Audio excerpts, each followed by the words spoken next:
Hi everyone. ఈ వీడియోలో నేను యాంగులర్‌లో రౌట్ పారామీటర్స్ గురించి ఎక్స్‌ప్లెయిన్ చేస్తున్నా. రౌట్ పారామీటర్స్ అంటే ఏంటి? వాటిని ఎలా కాన్ఫిగర్ చేయాలి? ఎలా యాక్సెస్ చేసుకోవాలో చూద్దాం. సో, మనం జనరల్‌గా ఒక యూఆర్ఎల్ తీసుకున్నట్టయితే మనకి ఏ విధంగా ఉంటుందంటే హెచ్‌టిటిపిఎస్ కానీ, హెచ్‌టిటిపి ప్రోటోకాల్ :/ ఇక్కడ ఐపీ అడ్రెస్ పోర్ట్ నంబర్ కానీ, డొమైన్ నేమ్ కానీ ఉంటుంది. తర్వాత స్లాష్ అని చెప్పి ఒక పాత్ ఉంటుంది. ఈ పాత్‌ని బట్టే కదా నేను ఇంతకు ముందు వీడియోలో రౌటింగ్ గురించి ఎక్స్‌ప్లెయిన్ చేసినప్పుడు, ఈ పాత్‌ని బట్టి ఏ కాంపోనెంట్ లోడ్ అవ్వాలో అని మనం కాన్ఫిగర్ చేస్తాం. సో, ఇప్పుడు మనకి పాత్ అనేది ఇదే. ఈ పాత్ అనేది ఇక్కడ కంపల్సరీ ప్రొడక్ట్స్ అనేది ఉండాలి. కంపల్సరీ యూజర్స్ అనేది ఉండాలి. దాని తర్వాత మనకి కొన్ని వేరియబుల్ పారామీటర్స్ తీసుకుంటే అంటే ఇక్కడ నేను యూజర్స్/1 అని ఇవ్వచ్చు. యూజర్స్/3 అని ఇవ్వచ్చు. 4 అని ఇవ్వచ్చు. ఇక్కడ ఏదైనా ఇవ్వచ్చు. యూజర్స్ తర్వాత ఈ పాత్‌లో స్లాష్ తర్వాత మనకి ఒక ఐడీ అనేది రావాలి. కానీ ఆ ఐడీ వాల్యూ ఏదైనా పర్వాలే. ఇప్పుడు మనం జస్ట్ ఇలా యెస్ కానీ ఏదో ఒకటి రాసాము అనంటే దాని మీనింగ్ ఏంటి? అక్కడ ఖచ్చితంగా యెస్ అనే రావాలి. ఇప్పుడు నేను 1 అని రాసానంటే అక్కడ ఖచ్చితంగా 1 అనే రావాలి. కానీ మనకు ఇక్కడ ఏదో ఒకటి రావాలి అని మనం ఇక్కడ ఒక ప్లేస్ హోల్డర్ వచ్చేలా రాయడమే ఈ రౌట్ పారామీటర్స్ అన్నమాట. సో, అలా రావడానికి మనం కాన్ఫిగరేషన్ ఎలా చేయాలో చూద్దాం. సో, ఈ యూజర్స్ వరకు కామనే. అంటే యూజర్స్ వరకు వచ్చినప్పుడు యూజర్ కాంపోనెంట్ అనేది లోడ్ అవ్వాలి అని చెప్తున్నాం. అండ్ దాని తర్వాత ఏ నంబర్ వచ్చినా దాని ప్రకారం ఆ కాంపోనెంట్‌లోనే సమ్ లాజిక్ ప్రకారం ఏదో ఒకటి డిస్‌ప్లే చేయాలి. ఇప్పుడు నేను ఒక ఎగ్జాంపుల్ చూపిస్తున్నా దానికోసం.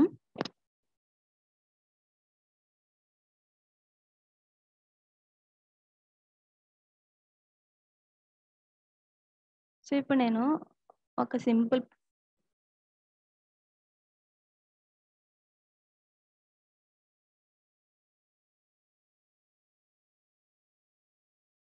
సింపుల్‌గా హెడర్ తీసుకున్న దాంట్లో యూజర్స్ అనే కాంపోనెంట్ యొక్క లింక్ అనేది డిస్‌ప్లే చేశాను. సో, ఇప్పుడు నేను యూజర్స్ మీద క్లిక్ చేస్తుంటే మనకేమొస్తుందనంటే యూఆర్ఎల్ ఏమో పోర్ట్ నంబర్ తర్వాత స్లాష్ వచ్చి యూజర్స్ అని వచ్చింది. అంటే ఇక్కడ నేను కాన్ఫిగర్ చేశా. ఇక్కడ పాత్ అనేది యూజర్స్ ఉంటే యూజర్స్ కాంపోనెంట్ అనేది డిస్‌ప్లే అవ్వాలి. నేను ఆ యూజర్స్ కాంపోనెంట్‌లో ఏం చేశానంటే అరే ఆఫ్ ఆబ్జెక్ట్స్ ఉన్నాయి. Users objects. వాటిలో నుంచి నేమ్‌ని, ఒక లింక్‌ని పెట్టాను. ఇప్పుడు నేను ఎప్పుడైతే ఈ కరస్పాండింగ్ లింక్‌ని క్లిక్ చేస్తానో మనకేమవుతుందనంటే యూజర్ కార్డ్ కాంపోనెంట్ అనేది ఓపెన్ అవుతుంది. సో, ఇప్పుడు మనం యూఆర్ఎల్ చూసుకున్నట్టయితే యూజర్స్ అని లేదు. యూజర్ అని ఉంది. నేను అలా కాన్ఫిగర్ చేశా. సో, యూజర్స్ అని ఉంటేనేమో మొత్తం యూజర్స్ లిస్ట్ అంతా డిస్‌ప్లే చేయాలి. ఎప్పుడైతే ఒక పర్టిక్యులర్ యూజర్ ప్రొఫైల్ లింక్ మీద క్లిక్ చేస్తామో ఆ పర్టిక్యులర్ యూజర్‌కి సంబంధించిన ప్రొఫైల్ కార్డ్ అనేది డిస్‌ప్లే అవ్వాలి. సో, ఇప్పుడు మనం అబ్జర్వ్ చేసినట్టయితే పైన యూఆర్ఎల్‌లో ఇక్కడ యూజర్/2 అని ఉంది. నేను మళ్ళీ ఫస్ట్ ప్రొఫైల్ మీద క్లిక్ చేస్తా. అక్కడేముంది యూజర్/1 అని ఉంది. థర్డ్ క్లిక్ చేస్తే అక్కడేమొచ్చింది యూజర్/3 అని వచ్చింది. సో, ఇక్కడ మనం ఏ లింక్ మీదైతే క్లిక్ చేస్తున్నామో ఆ పర్టిక్యులర్ యూజర్‌కి సంబంధించిన ఐడీతో యూజర్ కాంపోనెంట్ అనేది ఓపెన్ అవుతుంది. ఇక్కడ నేను 2 కాంపోనెంట్స్ తీసుకున్నా. యూజరు. యూజర్స్ అనేదేమో యూజర్స్ లిస్టు. యూజర్ కార్డ్ అనేది ఒకటి తీసుకున్నా. ఆ కార్డ్ కాంపోనెంట్‌లో యూజర్ యూఆర్ఎల్ పాత్‌లో యూజర్ అని పెట్టాను. స్లాష్ ఐడీ అనమాట. ఇక్కడ మనకి ఈ ఐడీ ప్లేస్‌లో యూజర్ ఐడీ వస్తుంది. వచ్చిన ఐడీ ప్రకారం ఆ కాంపోనెంట్‌లో ఆ యూజర్ ఐడీకి సంబంధించిన డేటాని ఇక్కడ డిస్‌ప్లే చేశాను. ఇప్పుడు మనం ఫస్ట్ అలా రౌట్ పారామీటర్స్ యూజ్ చేయాలనంటే ఏం చేయాలో చూద్దాం.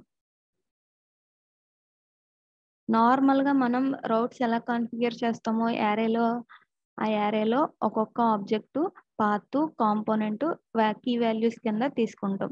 సో, పాత్‌ది ఎంప్టీ అయితే నేను హోమ్ కాంపోనెంట్ డిస్‌ప్లే చేస్తా. పాత్ యూజర్స్ అయితే యూజర్ కాంపోనెంట్ డిస్‌ప్లే చేస్తా. ఇప్పుడు మనకి ఏదైనా ఒక పాత్ వచ్చి దాని తర్వాత స్లాష్ వేరియబుల్ వాల్యూ రావాలి అనంటే, అలాంటప్పుడు మనం ఏం చేయాలి అనంటే ఈ విధంగా ఇవ్వాలి. పాత్ కొటేషన్‌లో యూజర్స్/కోలన్ అని చెప్పి ఇవ్వాలి. ఇప్పుడు నేను అక్కడ కాలన్ అని చెప్తే దాని మీనింగ్ ఏంటి అనంటే, ఈ ప్లేస్‌లో ఏదైనా రావచ్చు. ఇప్పుడు నేను కాలమ్ అని చెప్పకుండా నార్మల్‌గా ఐడీ అని ఇస్తే దాని మీనింగ్ ఏంటి? మనకు రావాల్సిన పాత్ ఇక్కడ యూజర్స్ అయితే ఎలా వచ్చిందో దాని తర్వాత స్లాష్ ఐడీ అని మాత్రమే రావాలి. అక్కడ ఇంకే నంబరు కాదు. ఐడీ కంపల్సరీగా ఐఈడీ అనే లెటర్స్ అక్కడ రావాలి. కానీ ఎప్పుడైతే మనం అక్కడ కాలన్ పెట్టామో దాని మీనింగ్ ఏంటి అనంటే, ఈ ప్లేస్‌లో ఏదైనా రావచ్చు. ఈ ఐడీ అనేది ప్లేస్ హోల్డర్ కింద వర్క్ అవుతుంది. ఇక్కడ ఏదొచ్చినా. సో, పాత్‌లో మనకి యూజర్స్ స్లాష్ ఏదైనా నంబర్ ఉండని, అక్కడ ఈ ప్లేస్‌లో ఏదైనా ఉండని మనకి యూజర్ కాంపోనెంట్ లోడ్ అవ్వాలి అని చెప్పి దాని మీనింగ్ అనమాట. సో, ఇప్పుడు ఇది ఇక్కడ పాత్‌లో ఈ విధంగా ఉంటే అప్పుడు మనకి ఈ కాంపోనెంట్ లోడ్ అవ్వాలి అని చెప్తున్నాం. మనం ఆ పాత్‌లో ఆ విధంగా ఉండాలి అనంటే మనం ఇక్కడ రౌటర్ లింక్ ఉంటుంది కదా! దాంట్లో కూడా సమ్ మోడిఫికేషన్స్ అనేవి చేయాలి. సో, ఇక్కడ నేను హెడర్ కాంపోనెంట్ తీసుకున్న ఇనీషియల్‌గా. హెడర్ కాంపోనెంట్‌లో నేనేం చేశానంటే ఒకే ఒక్క లింక్‌ని డిస్‌ప్లే చేశాను. యూజర్స్ లింక్‌ని. సో, అందుకే మనకి ఇనీషియల్‌గా ఈ వెబ్ పేజ్ ఈ అప్లికేషన్ లోడ్ అవ్వంగానే మనకేమొచ్చిందనంటే, యూజర్స్ అనే ఒక లింకే వచ్చింది. హోమ్ కాంపోనెంట్ లోడ్ అయింది. నేను ఎంప్టీ పాత్ ఉంటే హోమ్ కాంపోనెంట్ లోడ్ అవ్వాలని చెప్పి ఇచ్చాను. ఇప్పుడు నేను ఎప్పుడైతే ఈ యూజర్స్ అనే లింక్ మీద క్లిక్ చేస్తానో, యూజర్స్ కాంపోనెంట్‌కి వెళ్తుంది. సో, నేను యూజర్స్ కాంపోనెంట్ ఓపెన్ చేసినట్టయితే మనకక్కడ ఏ విధంగా ఉంటుందో చూద్దాం. ఇది యూజర్స్ కాంపోనెంట్. ఈ యూజర్స్ కాంపోనెంట్‌లో నేనేం చేశానంటే, యూజర్స్ యారేని ఇటరేట్ చేశాను. సో, యూజర్స్ యారేని ఇటరేట్ చేసి లెట్ యూ ఆఫ్ యూజర్స్ అనే యారే టైప్‌స్క్రిప్ట్ ఫైల్‌లో ఉంది. ఇటరేట్ చేసి ఒక్కొక్క యూజర్ యొక్క నేమ్‌ని అండ్ ఒక్కొక్క యూజర్ యొక్క ఐడీని నేను ఎక్కడిచ్చానంటే, నార్మల్‌గా అయితే మనం యాంకర్ ట్యాగ్‌లో ఇక్కడ యాంగులర్‌లో ఎలా ఇస్తాం? Router link is equal to so, హెడర్‌లో నేను ఏ విధంగా ఇచ్చాను? Router link is equal to slash users అని డైరెక్ట్‌గా ఇచ్చేసాను. ఇది ఫిక్స్‌డ్ కాబట్టి. కానీ ఇక్కడ మనకి ఈ యూజర్ కాంపోనెంట్‌లో మనం ఎలా ఇచ్చామంటే ఒక డైరెక్టివ్‌లా ఇచ్చాం. దీని మీనింగ్ ఏంటి అనంటే, ఇలా డైరెక్టివ్‌లా ఇచ్చినప్పుడు మనం ఒక వేరియబుల్ వాల్యూని కూడా ఇక్కడ ఇచ్చుకోవచ్చు. అండ్ ఇలా ఇక్కడ router link is equal to నార్మల్‌గా స్లాష్ యూజర్ ఇచ్చినా సరిపోతుంది. కానీ ఇక్కడ మనకి యూజర్ తర్వాత మనకి ఒక ఐడీ రావాలి. అది రౌట్ పారామీటర్ రావాలి. అలా రావడానికే మనకి నెక్స్ట్ పారామీటర్స్ అనమాట. సో, ఫస్ట్ పారామీటర్ ఏమో యాక్చువల్ పాత్. దాని తర్వాతేమో ఆ పాత్ తర్వాత వచ్చే రౌట్ పారామీటర్స్. ఇప్పుడు నేను యూజర్ ఐడీ కాకుండా యూజర్ నేమ్ కూడా తీసుకోవాలి అని అనుకుంటే ఇక్కడ నేనేమి ఇస్తానంటే యూజర్ నేమ్ అనేది కూడా ఒక పాత్ పారామీటర్ కింద ఇస్తున్నా. అప్పుడు మనం ఏం చేయాలి? మళ్ళీ ఈ యాప్ మాడ్యూల్‌లో రౌట్స్ అనేది ఉంటుంది గదా! యారే అక్కడ కూడా మనం మోడిఫికేషన్ చేయాలి. ఇక్కడ నేను ఇంకొకటి ఏమిస్తాను? కాలమ్ యూజర్ నేమ్ అని ఇంకొకటి ఇస్తాను. సో, దీని మీనింగ్ ఏంటి? పాత్ యూజర్ తర్వాత ఏ ఐడీ అయినా రావచ్చు. దాని తర్వాత యూజర్ నేమ్ అయినా రావచ్చు. అలా వచ్చినప్పుడు మనకి యూజర్ కార్డ్ అనే కాంపోనెంట్ డిస్‌ప్లే అవ్వాలని చెప్పి రాసినట్టనమాట. సో, ఇప్పుడు మనం ఈ యూజర్ కాంపోనెంట్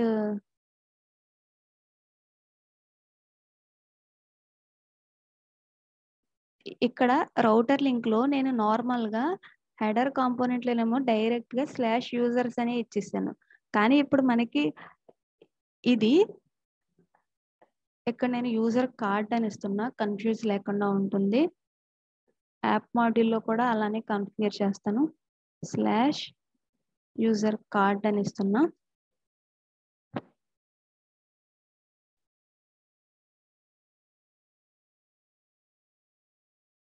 సో, ఇప్పుడు చూసుకున్నట్టయితే పాత్‌లో మనకేమైంది యూజర్ కార్డ్ /3 అని వచ్చింది.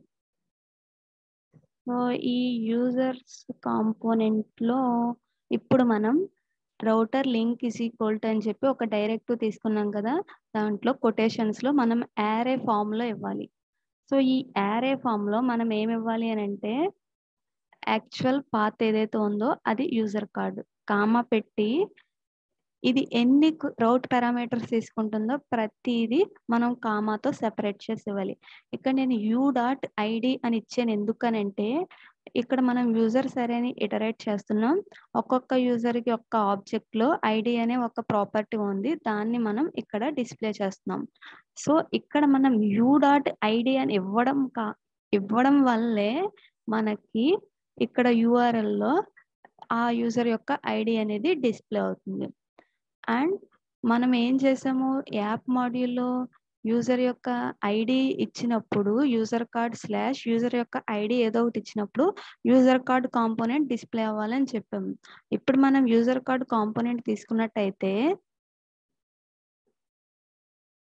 యూజర్ కార్డ్ కాంపోనెంట్ దీంట్లో నేను ఏం చేశానంటే ఒక డివిజన్ తీసుకున్నా, దానికి క్లాస్ కార్డ్ అని ఇచ్చాను. ఫస్ట్ ఏమో యూజర్ యొక్క ప్రొఫైల్ ఇమేజ్ తీసుకున్నా అండ్ డీటెయిల్స్ అని చెప్పి యూజర్ నేమ్ అనేది తీసుకున్నా అండ్ సమ్ టెక్స్టల్ పారాగ్రాఫ్ అనేది అన్నిటికీ కామన్ గా తీసుకున్నా. రిమైనింగ్ అన్ని ప్రతి యూజర్ కి డిఫరెంట్. సి యూజర్ అనేది ఒక ఆబ్జెక్ట్ ఉంది టైప్ స్క్రిప్ట్ లో. ఆ ఆబ్జెక్ట్ లో ఇమేజ్ అనే ప్రాపర్టీలోనేమో యూజర్ ప్రొఫైల్ యూఆర్ఎల్ ఉంది అండ్ యూజర్ నేమ్ ఏమో నేమ్ అనే ప్రాపర్టీలో ఉంది. ఈమెయిల్ ఏమో ఈమెయిల్ అనే ప్రాపర్టీలో ఉంది. అడ్రస్ ఒక సిటీ ఏమో యూజర్ ఆబ్జెక్ట్ యొక్క అడ్రస్ అనే ప్రాపర్టీలో మళ్ళీ అది ఆబ్జెక్ట్ దానిలో సిటీ అనే ప్రాపర్టీలో ఉంది అండ్ ఫోన్ నెంబర్ ఇలా ఉంది. ఇప్పుడు నేను ఇక్కడ ఏం చేశాను, సింపుల్ గా సమ్ స్టైల్స్ అప్లై చేసి అలా డిస్ప్లే చేశాను. ఇప్పుడు మనం చూడాల్సింది ఏంటి అని అంటే ఈ కాంపోనెంట్ కి వెళ్ళినప్పుడు ఈ URL లో ఏదైతే ఐడి ఉందో ఆ ఐడికి సంబంధించిన యూజర్ ఆబ్జెక్ట్ ని మనం యాక్సెస్ చేసుకోవాలి. ఆ ఐడిని యాక్సెస్ చేసుకోవాలి. అండ్ ఇక్కడ నేను యూజర్స్ సర్వీస్ ని కూడా తీసుకున్నా. ఈ యూజర్స్ సర్వీస్ లోనే ఈ యూజర్స్ ఆబ్జెక్ట్ అనేది ఈ యూజర్స్ అరే ఆఫ్ ఆబ్జెక్ట్స్ అనేవి పెట్టాను. దీన్ని నేను ఈ 2 కాంపోనెంట్స్ లోనూ యూజ్ చేసుకుంటున్నా. User component and user card component. So నేను సర్వీస్ ని యాక్సెస్ చేసుకోవాలంటే ఏం చేయాలి, ఫస్ట్ ఆ సర్వీస్ నేమ్ ని సర్వీస్ క్లాస్ ని ఇంపోర్ట్ చేసుకోవాలి. తర్వాత కన్స్ట్రక్టర్ లో ఇంజెక్ట్ చేయాలి. నేను లాస్ట్ వీడియోలో సర్వీసెస్ అనే కాన్సెప్ట్ చెప్పాను కదా. సో దాని ప్రకారం ఇక్కడ ఈ యూజర్ సర్వీస్ యొక్క ఆబ్జెక్ట్ కి ఒక రిఫరెన్స్ ఇస్తున్నా యుఎస్ అని. అండ్ ఇప్పుడు మనం ఇక్కడ నేను ఇంకొక సర్వీస్ ని యూజ్ చేశాను. అదేంటి అని అంటే యాక్టివేటెడ్ రౌట్. సో ఇది ఎందుకు అని అంటే మనం ఇక్కడ URL లో 3 అని వచ్చినప్పుడు ఆ 3 అనే నెంబర్ ని మనం ఆ కాంపోనెంట్ లో యాక్సెస్ చేసుకోవాలి. ఆ కాంపోనెంట్ ఇప్పుడు మనకి ఇలా వచ్చినప్పుడు ఏ కాంపోనెంట్ లోడ్ అవ్వాలో ఆ కాంపోనెంట్ యొక్క ఫైల్ అనేది ఎగ్జిక్యూట్ అవుతుంది. టైప్ స్క్రిప్ట్ ఫైల్ ఎగ్జిక్యూట్ అయినప్పుడు అప్పుడు మనకి ఏం చెక్ చేయాలి అని అంటే URL లో ఏ ఐడి ఉందో ఆ ఐడిని చెక్ చేసి ఆ ఐడికి సంబంధించిన యూజర్ ఆబ్జెక్ట్ ని మనం క్యాప్చర్ చేసి ఒక వేరియబుల్ లో ప్లేస్ చేస్తే అప్పుడు మనకి ఆ ఆబ్జెక్ట్ యొక్క ప్రాపర్టీస్ మనం ఇక్కడ డిస్ప్లే చేసాం. ఇప్పుడు మనం URL లో ఏదైతే రౌట్ పారామీటర్స్ ఉంటాయో దాన్ని యాక్సెస్ చేసుకోవాలి అని అంటే యాంగులర్ యొక్క కోర్ లైబ్రరీలో అంటే యాంగులర్ యొక్క లైబ్రరీలో మనకి యాక్టివేటెడ్ రౌట్ అని ఉంది, ఒక సర్వీస్ అన్నమాట. ఈ సర్వీస్ ని మనం ఇంపోర్ట్ చేసుకున్నాం. సో రౌటర్ మాడ్యూల్ అన్నమాట. ఇదేమో కోర్ లైబ్రరీ వేరు, రౌటర్ లైబ్రరీ వేరు. సో ఈ యాంగులర్ యొక్క రౌటర్ లైబ్రరీలో మనకి యాక్టివేటెడ్ రౌట్ అనే ఒక సర్వీస్ ఉంది. మనం మాన్యువల్ గా సర్వీస్ ఎలా క్రియేట్ చేసామో యాంగులర్ ఫ్రేమ్వర్క్ క్రియేట్ చేసినప్పుడు ఈ సర్వీస్ ఒకటి క్రియేట్ చేశారు. ఇక్కడ యూజర్ సర్వీస్ ని ఎలా అయితే యూజ్ చేసుకుంటున్నామో యాక్టివేటెడ్ రౌట్ అనే సర్వీస్ ని కూడా సేమ్ అదే విధంగా యూజ్ చేసుకుంటున్నాం. అండ్ దాని ఒక రిఫరెన్స్ ఆ సర్వీస్ కి యొక్క ఆబ్జెక్ట్ కి ఒక నేమ్ ఇచ్చాము రౌట్ అని. ఇప్పుడు మనం ఏం చేస్తున్నాం అని అంటే ఈ కాంపోనెంట్ ఎప్పుడైతే ఇనిషియలైజ్ అవుతుందో ఎప్పుడు ఇనిషియలైజ్ అవుతుంది, మనకి URL లో యూజర్ కార్డ్ /some ID ఉన్నప్పుడు ఈ కాంపోనెంట్ ఇనిషియలైజ్ అవుతుంది.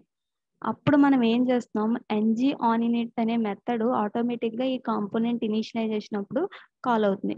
ఇక్కడ మనం ఏం చేస్తున్నాం అని అంటే ఇక్కడ యాక్టివేటెడ్ రౌట్ అనే సర్వీస్ కి ఒక నేమ్ ఇచ్చాం కదా రౌట్ అని. దానిలో param map అనే ఒక ప్రాపర్టీ ఉంటుంది, దానికి సబ్స్క్రైబ్ చేసుకోవాలి. సో ఇక్కడ ప్రెసెంట్ అయితే దీన్ని ఇలా గుర్తుపెట్టుకోండి. తర్వాత నేను ఈ సబ్స్క్రైబ్ అంటే ఏంటి ఎక్స్ప్లెయిన్ చేస్తాను. జనరల్‌గా ఇక్కడ రౌటర్ యొక్క పారామ్ మ్యాప్ అనేది ఒక అబ్జర్వబుల్ టైప్ అనమాట. మనకి ప్రామిసెస్ ఎలా అయితే ఉన్నాయో అలాగా అబ్జర్వబుల్స్ అనేవి ఉన్నాయి.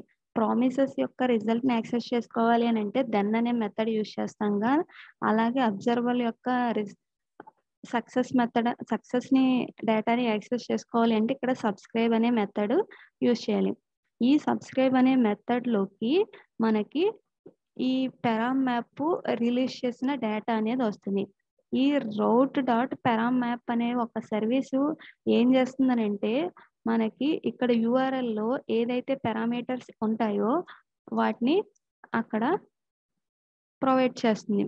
సో, ఇప్పుడు మనం ఏం చేస్తున్నామనంటే, ఎన్ని పారామీటర్స్ ఉంటే వాటన్నిటిని ఈ పారామ్స్ అనే ఒక ఆబ్జెక్ట్ అనేది స్టోర్ చేసుకుంటుంది. ఇప్పుడు మనకి ఈ పారామ్స్‌లో మనకిక్కడ కావాల్సిందేంటి? ఐడీ. కాబట్టి ఈ పారామ్స్ అనే ఒక ఆబ్జెక్ట్ ఏదైతే ఉందో డాట్ గెట్ ఆఫ్ అని చెప్పి ఐడీ అని ఇస్తే దాని మీనింగ్ ఏంటి అనంటే, మనం ఈ యాంగులర్‌లో మాడ్యూల్‌లో ఐడీ అని ఎక్కడైతే పాత్ ఇచ్చామో, ఏ పాత్‌కైతే ఐడీ అనే రూట్ పారామీటర్ ఇచ్చామో అక్కడొచ్చిన వాల్యూని ఇక్కడ ప్రొవైడ్ చేస్తుంది. సో, గెట్ ఆఫ్ ఐడీ అని ఇచ్చామంటే దాని మీనింగ్ ఏంటి అనంటే, రూట్ పాత్ ఏదైతే ఉందో దాంట్లో ఐడీ ప్లేస్‌లో ఏ వాల్యూ అయితే ఉందో దాన్ని ఇక్కడ మనకి ప్రొవైడ్ చేస్తుంది. ఒక స్ట్రింగ్ ఫార్మ్‌లో వస్తుంది. నేను దాన్ని నంబర్ కింద కన్వర్ట్ చేయడానికి ఇక్కడ ప్లస్ అని ఇచ్చాను. సో, ఇప్పుడు మనకి ఏదైతే ఐడీ అక్కడ యూఆర్ఎల్‌లో మనం ఇస్తామో, ఈ route.param-map.subscribe of అని చెప్పి చేసాం కదా! ఈ పారామ్స్‌లోకి ఆ లిస్ట్ అలాంటివి ఎన్నైతే ఉంటాయో అన్నీ వస్తాయి. ఇక్కడ నేను ఓన్లీ ఐడీ ఒక్కటే ఇక్కడ రౌట్ పారామీటర్ కింద ఇచ్చాను. ఐడీ/నేమ్ అని సంథింగ్ ఏదో ఒకటి ఇలా కూడా మనం కాన్ఫిగర్ చేయొచ్చు మన రిక్వైర్మెంట్‌ని బట్టి. ఇక్కడ నేను ఒక్కటే ఐడీ ఒకటే ఇచ్చాను కాబట్టి గెట్ ఆఫ్ ఐడీ అని ఇస్తే ఐడీకి సంబంధించిన వాల్యూ ఏదైతే ఉందో అదొస్తుంది. ఇప్పుడు నేను ఏం చేస్తున్నానంటే యూజర్ సర్వీస్‌లో మనకి యూజర్స్ యారే ఉంది కదా! ఆ యారేలో ఐడీస్ ఉన్నాయి కదా! అక్కడి నుంచి ఫిల్టర్ చేస్తున్నాను. ఎలా ఫిల్టర్ చేస్తున్నా? ఫైండ్ అనే మెథడ్ ద్వారా. సో, యూఎస్ అంటే ఏంటి అనంటే యూజర్ సర్వీస్‌ని పాయింట్ ఔట్ చేస్తుంది. ఆ యూజర్ సర్వీస్‌లో మనకి యూజర్స్ అనే యారే ఉంది కదా! ఆ యారే ఇది పాయింట్ ఔట్ చేస్తుంది. ఇప్పుడు మనం ఆ యారేలో ఫైండ్ మెథడ్ ద్వారా మనం ఏం చేస్తున్నామంటే ఫిల్టర్ చేస్తున్నాం. ఈ ఫైండ్ అనే మెథడు మనకి యారేలో ఎన్ని వాల్యూస్ అయితే ఉంటాయో అన్నిటిని ఇటరేట్ చేసి, ఇక్కడ ఈ కండిషన్ ఏదైతే ఎలిమెంట్‌కి సాటిస్ఫై అవుతుందో దాన్ని మాత్రమే రిటర్న్ చేస్తుంది. సో, ఇక్కడ నేను కండిషన్ ఏమి ఇచ్చానంటే ప్రతి యూజర్ ఆబ్జెక్ట్‌కి ఐడీ ఉంటుంది కదా! ఆ ఐడీని ఇక్కడ మనం రౌట్‌లో తీసుకొచ్చిన ఐడీ ఏదైతే ఉందో దాంతో మ్యాచ్ చేస్తున్నాం. ఎక్కడైతే మ్యాచింగ్ జరుగుతుందో అప్పుడు మాత్రమే మనకి ఈ ఫైండ్ అనే మెథడు రిటర్న్ చేస్తుంది. ఆ ఆబ్జెక్ట్‌ని మాత్రమే. దాన్ని నేను సి యూజర్ అనే వేరియబుల్‌లో స్టోర్ చేశాను. సో, ఇలా సి యూజర్ అనే వేరియబుల్‌లో స్టోర్ చేసాం కదా! ఇప్పుడు మనకి సి యూజర్ అనే ఒక వేరియబుల్‌లో ఒక ఆబ్జెక్ట్ ఉంటుంది. ఆ ఆబ్జెక్ట్ ఏంటి అనంటే, మనం యూఆర్ఎల్‌లో ఏదైతే ఐడీ ఇచ్చామో, ఆ ఐడీకి సంబంధించిన డీటెయిల్స్ అనమాట. సో, ఇక్కడ మనకి యూజర్ ఐడీ 2 ఇచ్చామనంటే దాని మీనింగ్ ఏంటి అనంటే, ఆ ఫైండ్ అనే మెథడ్ ఇక్కడి నుంచి ఇక్కడ వరకు, ఇక్కడ వరకు ఇస్తుంది. ఎందుకనంటే సో, ఇదొక ఆబ్జెక్ట్. ఆ ఆబ్జెక్ట్‌కి సంబంధించిన ఐడీ 2 అక్కడ మ్యాచ్ అవుతుంది కాబట్టి మనకి అలా ఇస్తుంది. యూజర్ ఐడీ 2 ఇస్తే యూఆర్ఎల్‌లో రౌట్ పారామీటర్‌లో ఈ సెకండ్ ఆబ్జెక్ట్ ఇస్తుంది. ఒకవేళ 3 అని ఇస్తే థర్డ్ ఆబ్జెక్ట్‌ని ఇస్తుంది. 4 అని ఇస్తే ఫోర్త్ ఆబ్జెక్ట్ ఇస్తుంది. ఇలా ఇస్తుంది. అలా వచ్చిన దాన్ని మనం ఏం చేస్తామనంటే కాంపోనెంట్ యొక్క హెచ్‌టీఎంఎల్ ఫైల్‌లో డిస్‌ప్లే చేస్తున్నాము. సో, యూజర్‌కి సంబంధించిన నేమ్ అనే ప్రాపర్టీలో పెట్టాము. యూఆర్ఎల్ ఏమో ఇమేజ్ అనే ప్రాపర్టీలో, ఈమెయిల్ అనే ప్రాపర్టీలో ఉంది. ఇలా మనం డిస్‌ప్లే చేసాం. ఇక్కడ మనం ఈ router.param-map.subscribe అని చెప్పి ఒక అబ్జర్వబుల్ కాన్సెప్ట్ యూజ్ చేసాం కదా! ఇక్కడ మనకి ఇంకొక వే కూడా ఉంది. అదేంటి అనంటే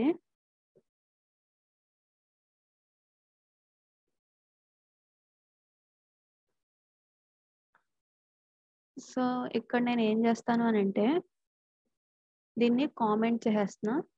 ఇంకొక వేలో మనం ఈ రౌట్ పారామీటర్స్‌ని యాక్సెస్ చేసుకోవచ్చు. అదెలా అంటే this dot route dot snapshot dot paramMap dot get of ID. So, ఇది సింగిల్ లైన్‌లో మనం యూజ్ చేసుకోవచ్చు. కానీ దీనివల్ల మనకి సమ్ డిసడ్వాంటేజెస్ ఉన్నాయి. అవి నేను తర్వాత ఎక్స్‌ప్లెయిన్ చేస్తాను. ఇక్కడ కూడా మనకేమవుతుంది అనంటే మన యూఆర్ఎల్‌లో ఐడీ అనే ప్లేస్‌లో ఏదైతే వాల్యూ ఉందో అది మనకి ఇక్కడ యాక్సెస్ అవుతుంది. సో, అలా వచ్చింది మనం ఏం చేద్దాం అనంటే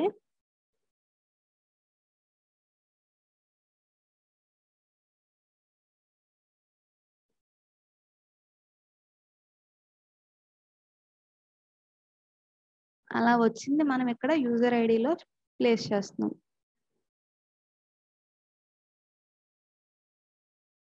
సో, ఇప్పుడు చూసినట్టయితే ఇందాక ఎలా అయితే ఉందో సేమ్ ఇప్పుడు కూడా మనకి ఆ విధంగానే వస్తుంది. సో, ఇనీషియల్‌గా నేను పాత్ అనేది ఎంప్టీ ఇస్తున్నా. అప్పుడు మనకి హోమ్ కాంపోనెంట్ డిస్‌ప్లే అయింది. ఎప్పుడైతే నేను యూజర్స్ లింక్ మీద క్లిక్ చేస్తానో యూజర్స్ లిస్ట్ అనేది ఓపెన్ అయింది. ఇప్పుడు నేను ఏ యూజర్ యొక్క ప్రొఫైల్ లింక్ క్లిక్ చేస్తానో ఆ యూజర్ యొక్క ప్రొఫైల్ మళ్ళీ మనకి ఈ కార్డ్ ఫార్మ్ అనేది వచ్చింది. ఇక్కడ యూఆర్ఎల్ చూసుకున్నట్టయితే 3 అని ఉంది. ఇప్పుడు నేను సెకండ్ ప్రొఫైల్ మీద క్లిక్ చేస్తే 2 అని ఉంది. ఇలా మనకి రౌట్ పారామీటర్స్‌ని యాక్సెస్ చేసుకోవడానికి 2 వేస్ అనేది ఉన్నాయి. ఫస్ట్‌ది ఏంటి అనంటే ఈ 2 వేస్‌కి మనకి యాక్టివేటెడ్ రౌట్ అనే సర్వీస్‌ని యూజ్ చేసుకోవాలి. ఆ యాక్టివేటెడ్ రౌట్‌లోనే పారామాప్ అనేది ఒక కాన్సెప్ట్, స్నాప్‌షాట్ అనేది ఒక కాన్సెప్ట్. ఈ 2 వేస్‌లో మనం ఏ విధంగానైనా యాక్సెస్ చేసుకోవాలి. ఇక్కడ మనం గెట్ అనే ఒక మెథడ్ ద్వారా ఏ రౌట్ పారామీటర్ ఐడీ మనం ఇచ్చామో అదే ఏ రౌట్ పారామీటర్ నేమ్ అయితే మనం ఇచ్చామో అదే ఇక్కడ పాస్ చేయాలి. ఇక్కడ మనం ఐడీ అని కాన్ఫిగర్ చేస్తాం కాబట్టి ఇక్కడ ఐడీ అని ఇవ్వాలి. Thank you for watching.